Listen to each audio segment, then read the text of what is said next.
Bugiono Madiun ya. Ini ceritanya seperti ini. Gimana? Menarik ini. 2 tahun yang lalu pusaka itu mau saya ganti dengan satu sepeda beat baru. Saya membeli, itu ada saksinya teman saya. Terus saya, karena kenapa? Untuk pesan itu waktunya lama, hampir 1 tahun, 8-9 bulan baru lahir. Pokoknya kurun waktunya adalah proses di dalam kandungan kita. Intinya seperti itu. Itu belum ritualnya, belum apa, belum ubur rampenya dan sebagainya. Nah, saya pikir selain pengerjaannya lama, di situ kita juga harus ibaratnya ya harus tahu gepuke koyo ngopo nunggoni lah. Ya memang kita tidak serta-merta langsung ditunggoni seperti itu. Tapi di sini yang saya bayangkan, pagi saya mengajar, sore seperti itu. Nah, terus waktu istirahat saya kapan? Pertanyaan seperti itu. Nah, maksud saya kewahyuan apa? Dulu sepeda pusaka itu yang saya mau ganti dengan satu sepeda beat anyar baru crash. Sekarang saya dapatkan. Nah, itu saya itu sampai malam koyo gak percaya. Koncoku ya teman saya hubungi. Nah, ya toh, sampai nek kangen karo pusaka iki gak usah ado-ado. Langsung ke Padepokan Gus Ahmad. Saya bilang seperti itu. Dan itu walah jadi rame luar biasa. Itu ada gelarnya Kanjeng Kiai Pengasih. Dan itu ada salah satu yang ada di Kota Madiun, itu ada yang seperti itu dengan gelar Kanjeng Kiai Pengasih juga. Makanya saya Gus sampeyan ke Wahyon, sampeyan diberikan kesempatan untuk melihatnya yang ada di kota Madiun itu nanti sampeyan lebih top lagi lah, intinya seperti itu. Dan alhamdulillah teman saya nggak menyangka sampai sekarang. Nah, ini loh yang saya maksud gimana sebetulnya itu. Pusaka Kamardikan jika dikerjakan oleh empu yang memang benar-benar ada di situ, ada garisnya, empu tenan, gak mengasal-asalan ya, itu luar biasa.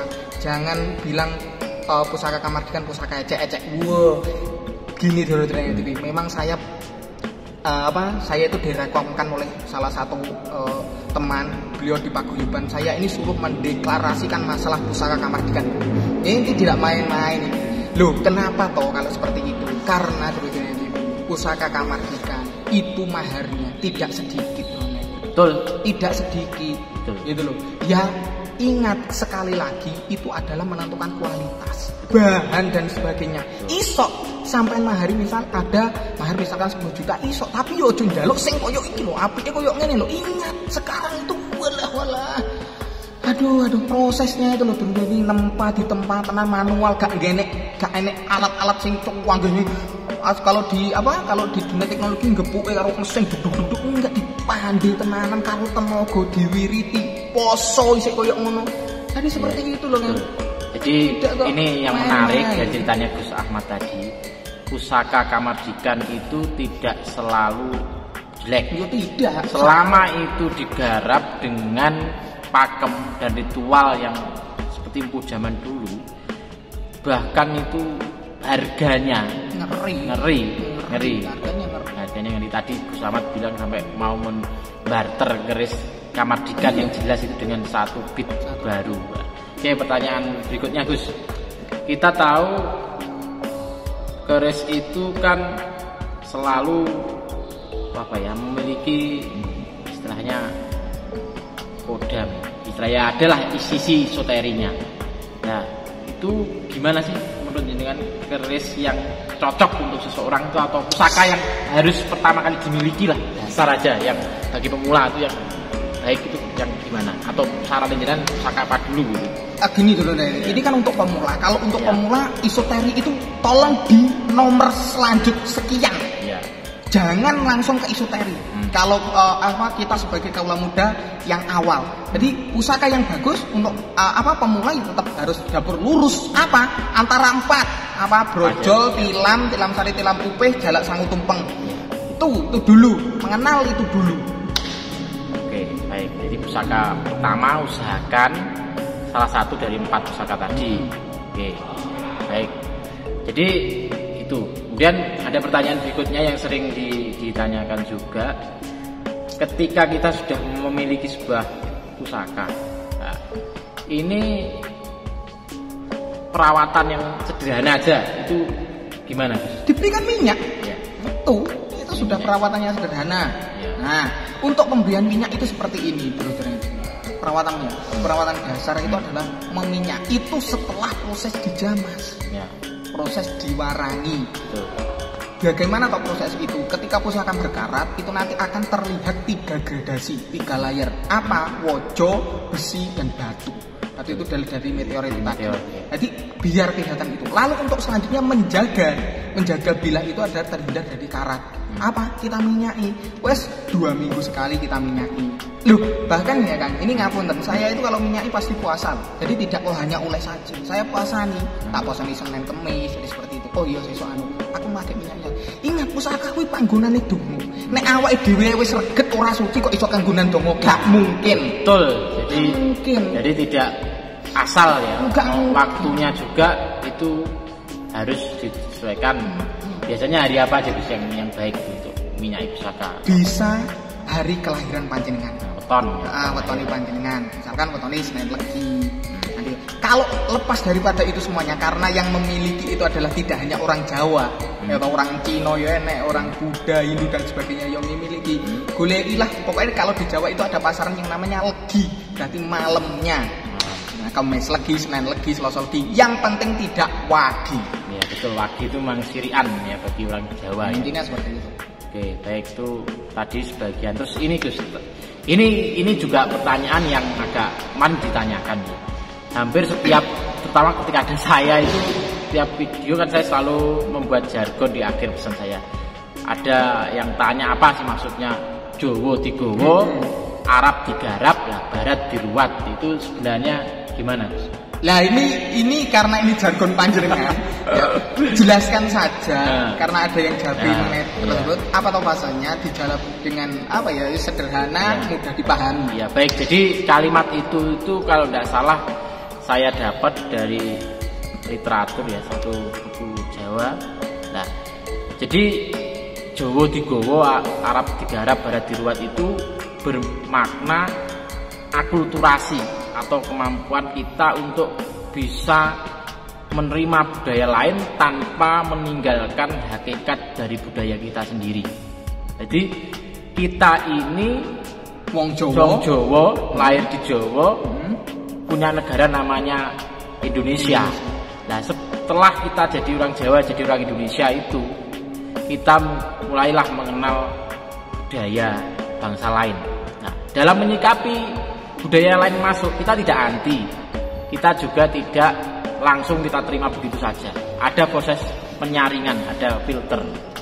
Jadi di situ harapan saya di era yang global ini, jangan sampai kita itu hilang Jawa kita. Kita harus mampu melakukan filter, menyaring. Oh ini kalau sesuai dengan kebudayaan kita timur kita pakai, kalau enggak ya jangan. Tidak langsung kita telan mentah-mentah. Jadi itu yang ingin saya tekankan. Jangan sampai karena kita milenial itu hilang Jawa nih. Dan jangan karena kita ini mungkin mayoritas beragama Islam, terus kita menjadi ke Arab-Araban. Itu juga bukan. Makanya Jawa Arab digarap. Jadi misalnya ada tradisi Arab masuk ke sini, ibarat kita itu makan, yang kita makan ya isinya, jangan piringnya kita bawa ke sini juga. Jadi itu. Misalnya sholat itu kan jelas bahasanya Arab, tapi bajunya itu tidak harus Arab. Pakai batik juga boleh, pakai blangkon boleh, pakai sarung juga boleh. Nah, kemudian Barat diruat. Jadi sekarang itu namanya westernisasi, itu luar biasa. Kita lebih cenderung pede mengenakan baju-baju yang ya seperti itulah dibandingkan dengan kita misalnya pakai blangkon. Kita pakai blangkon gini keluar misalnya ke tempat umum udah dianggap aneh. Itu bukan saja padahal gantengnya yang ini ya, padahal itu berarti itu kita sudah tidak hanya lupa terhadap Jawa, kita sudah hilang Jawa kita.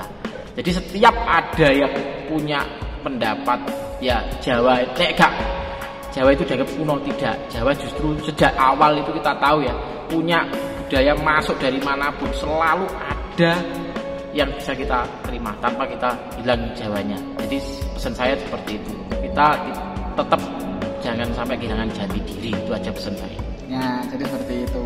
Nah, Sedulur TV apa ya? Ini patut panjenengan ketahui juga.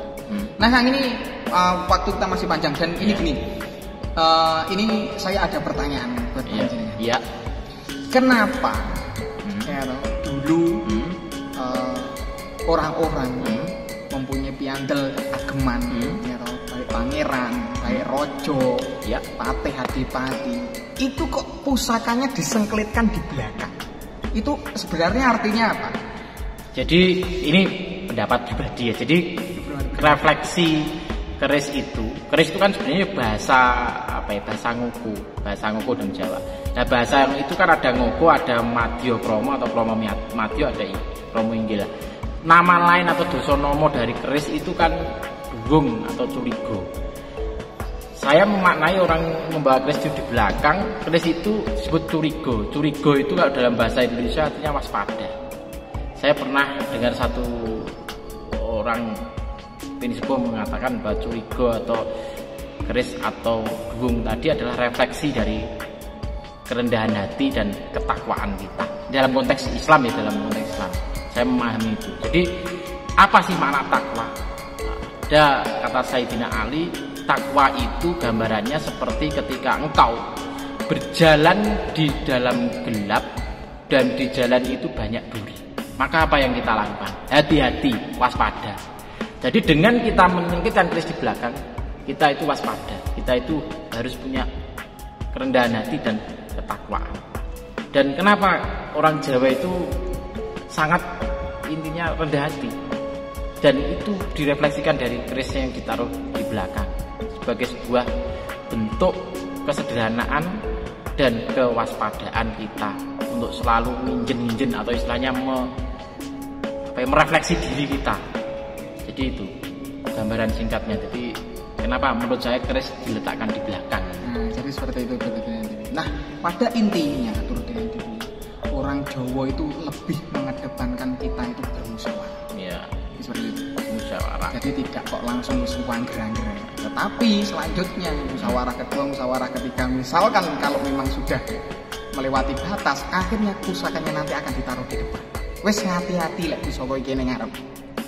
Jadi seperti itu loh. Saya juga kadang berpikir nih Gus ya. Kalau dari bentuk fisik, mohon maaf ya, fisik loh ya, ini bukan dari yang saudari. Saya itu kalau bandingkan keris itu dengan pusaka negara yang kayak samurai, kayak pedang simitar, kayak pusaka pedang yang lain itu secara fisik itu lemah, kecil. Kan bentuknya paling ya 30 atau 40 cm. Itu kalau perang dalam arti fisik ya mesti kalah. Terus akhirnya setelah saya pahami, pusaka keris itu di belakang juga bisa berarti adalah tidak untuk membunuh keris itu, tapi untuk membunuh ego kita, membunuh sifat negatif kita. Makanya tadi ketika jenengan tadi sampaikan di awal, kalau orang memahami pusaka, harapannya apa? Etikanya tambah baik, tambah istiqomah. Itu karena apa? Wujud dari tadi ego yang sudah tunduk terhadap keris itu. Karena ada pepatah mengatakan lawan terberat dalam seorang ya diri kita sendiri. Diri kita sendiri. Makanya di situ nyaput kok kudu papat. Iki lho, niku selanjutnya mesti enek jangkung. Soyok luweh apa nih? Soyok luweh no ke atas lagi nanti ada Pandowo. Ya toh. Terus ada Panimba. Banyak sekali carubuk, sengkelat, mentok di 13. Itu semua punya makna lah. Mungkin itu kan karena waktu kehidupan itu bertahap, nanti kita jelaskan di video-video selanjutnya. Nah, pertanyaan ini sebenarnya masih sangat banyak Gus, namun karena waktu kami tadi dari awal menyampaikan hanya yang tertentu saja. Kami sudah saring. Nah, bila sedulur Enik TV masih punya pertanyaan lain, jawaban yang berbeda atau masukan pada kami, silahkan bisa japri atau bisa di komentar, kami persilahkan. Nah, mungkin akan kita jawab di pertemuan video berikutnya. Ya, demikian Gus. Mungkin ada pesan untuk kaula muda ini. Ya intinya kita harus bersemangat, lebih mengenal lagi. Ojo wedi, lebih mengenal lagi. Yang penting itu jenengan belajarnya kepada orang yang tepat. Insya Allah belajar panjenengan ya bener. Ini seperti itu. Banyak sekali. Loh, tidak hanya pusaka sebenarnya. Banyak sekali yang gladrah belajar karo orang tepat ya gladrah. Mesti. Betul. Itu. Jadi kalau orang bilang tidak ada urusan itu kalau bukan diserahkan pada ahlinya pasti hancur. Jadi belajarlah pada ahlinya, orang yang paham. Dan setelah belajar, kamu atau kita semua ini harus bisa merefleksikan apa yang kita pelajari. Jangan sampai hanya belajar tanpa ada actionnya. Jadi kita semua ini sebenarnya dari awal bikin video ini bukan untuk kita pamer atau untuk dari awal mengedukasi, berbagi pengalaman, berbagi ilmu. Contoh saja ini saya bersyukur ada video, ada sekarang YouTube banyak ya. Saya dulu tuh waktu pertama kali mau belajar itu sulit. Kepada siapa, di buku juga sulit sekali ya. Sekarang sangat mudah. Manfaatkanlah momentum ini untuk kita terus mengenal keris. Ya, saya akhiri dengan slogan yang tadi saya sampaikan. Jawa digawa, Arab digarap, Barat diruat.